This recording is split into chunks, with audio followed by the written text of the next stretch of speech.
sendiri, Tuhan kita menjelaskan tentang zatnya sendiri.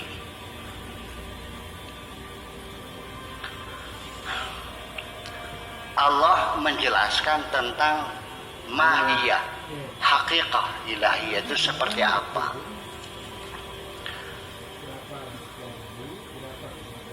Tuhan kita mengatakan wallahu khalaqakum wa ma taf'alun. Allah mencipta kamu dan mencipta perbuatan-perbuatanmu. Ketika tanganku menunjuk-nunjuk begini, yang mencipta ini adalah Allah.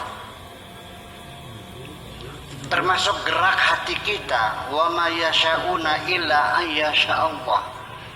Ketika kita bergerak pun, berniat punya tujuan sesuatu, yang menggerakkan niat kita juga Allah.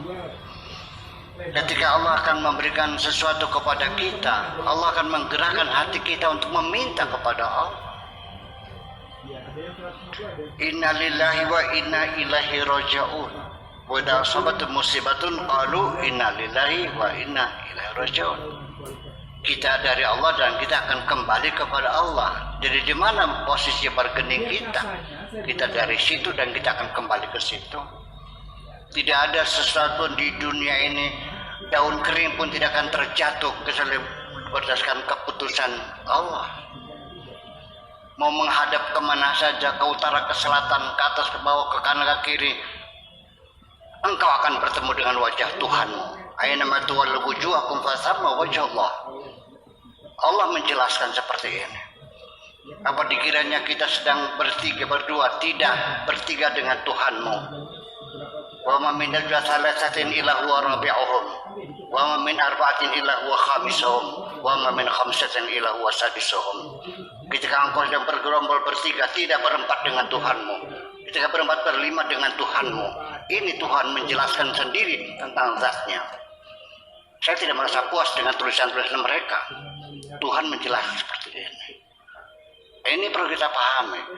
Apakah itu perlu transandental, apa namanya, transparan dan transandental dan sebagainya, itu silakan.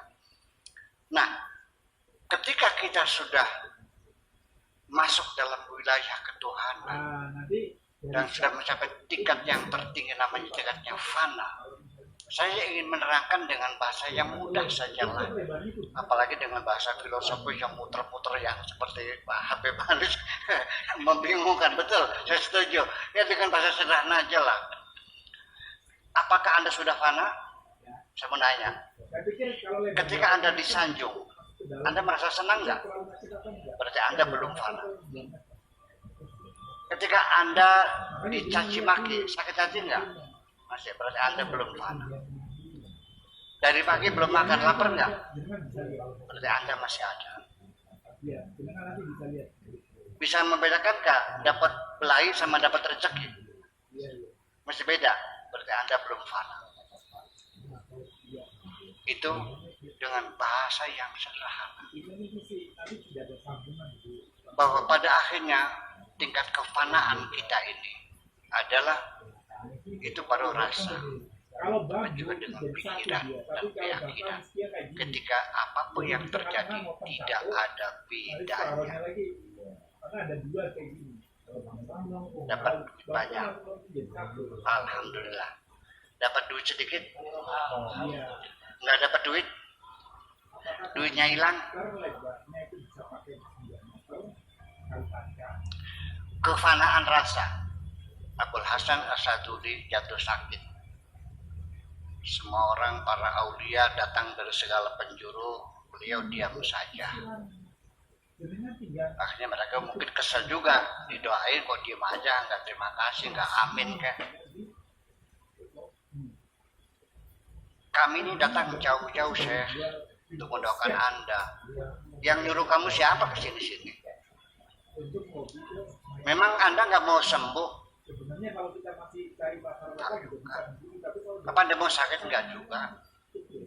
Maunya apa?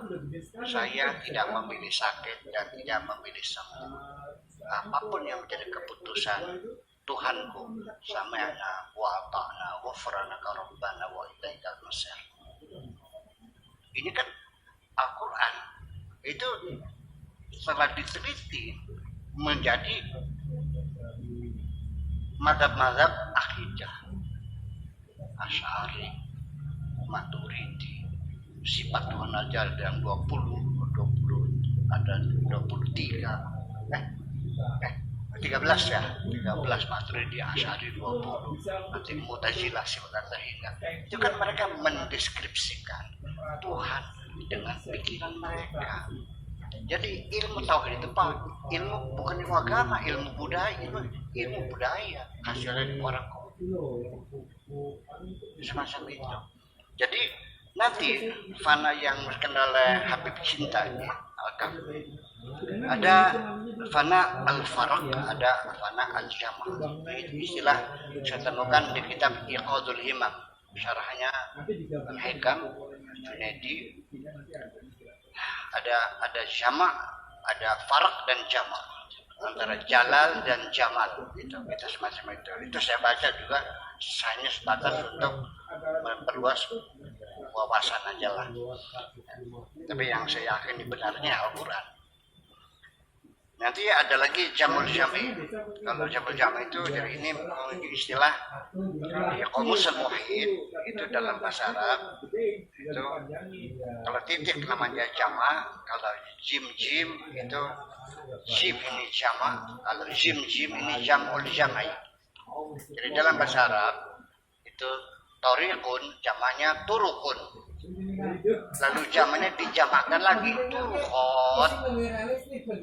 Turuk sudah jamak daripada tarik, setelah tarik dijamakkan lagi dengan alif dan ta, jamak muannas salim. Jadi turukot itu dalam kurung jim jamul jami. Yadun jamaknya aidi, itu kodenya jim. Jam itu dijamakkan lagi dari ID ayati, jim jamul jami. Jadi artinya bahwa yang maksud dengan jamul jami ini artinya ketika kita sudah mencapai pada persepsi atau pemahaman tentang ketuhanan, setelah mencapai tingkat fana dari al-farqu dan al-jam'u sampai jama', itu kita sudah tidak membedakan lagi. Nanti ini kita gawatnya nanti panteisme lagi, wah ada terwujud lagi, ini ribut lagi, bunuh-membunuh lagi persoalannya macam ini. Ya kalau nggak tahu bilang nggak tahu dong, jangan sok aku yang benar. Ini persoalan ini kan terjadi dalam sejarah ya, tidak, dan ini tidak berkaitan dengan perpecahan yang lain. Kalau masalah kekuasaan memang sejak awal Nabi meninggal, detik pertama sudah pecah persaudaraan kita. Ya, antara pendukung Ali dan pendukung Abu Bakar sejak detik pertama. Nabi belum dikubur udah pecah kok. Tapi kalau ini kan akidah ini kan ilmu tauhid ini muncul akibat bersentuhan dengan peradaban lain, dengan Yunani, dengan India, dengan Persia, dengan dengan Mesir kuno dan sebagainya. Situ terjadi pembawaran muncullah namanya ilmu kalam atau ilmu tauhid atau ilmu tentang teologi, itu muncul bercampur aduk antara mazhab segala macam. Ada bawa dari Syiah, dari Afghanistan, dari Turki, dari Yunani, menjadi kajian-kajian filsafat kena semacam ini. Jadi akhirnya kita sudah kembali pada apa saja adanya. Nah, lalu kemudian pertanyaan Habib Cinta Al-Kaf tadi, kenapa kok menjadi dibeda-bedakan, ini untuk mustawa ini untuk makom khos, ini makam awam, ada khawasul khawas kan gitu. Kenapa demikian? Oh bukan begitu, Beb. Ini hanya hanya klasifikasi saja dari kita, ya. Kita mengukur kemampuan seseorang, jadi bukan dibedakan, tapi kemampuan yang berbeda. Ya, orang ini punya kemampuan yang berbeda-beda, masing-masing punya keistimewaan sendiri-sendiri dan punya kekurangan masing-masing. Ya kita mengukur makannya juga bayi jangan dikasih sambal dong, ya kan begitu persoalannya. Anak-anak SD, MI, ya sudahlah silakan ajarkan sifat wajib 20, silakan saja, tidak ada masalah kok. Nanti tanda buktinya ada Allah, ada langit, ada bumi, silakan saja, silakan. Tapi masalah ada yang sudah menjadi kepala madrasah sanawiyah Dadang Pinggan masih harus meyakini sifat 20. Ya kan begitu. Ya sudah lain lagi. Itu membedakan kemampuannya. Jadi pada akhirnya apalagi tentang ilmu ketuhanan ya. Ilmu fisika saja tetap kita selalu merevisinya kok.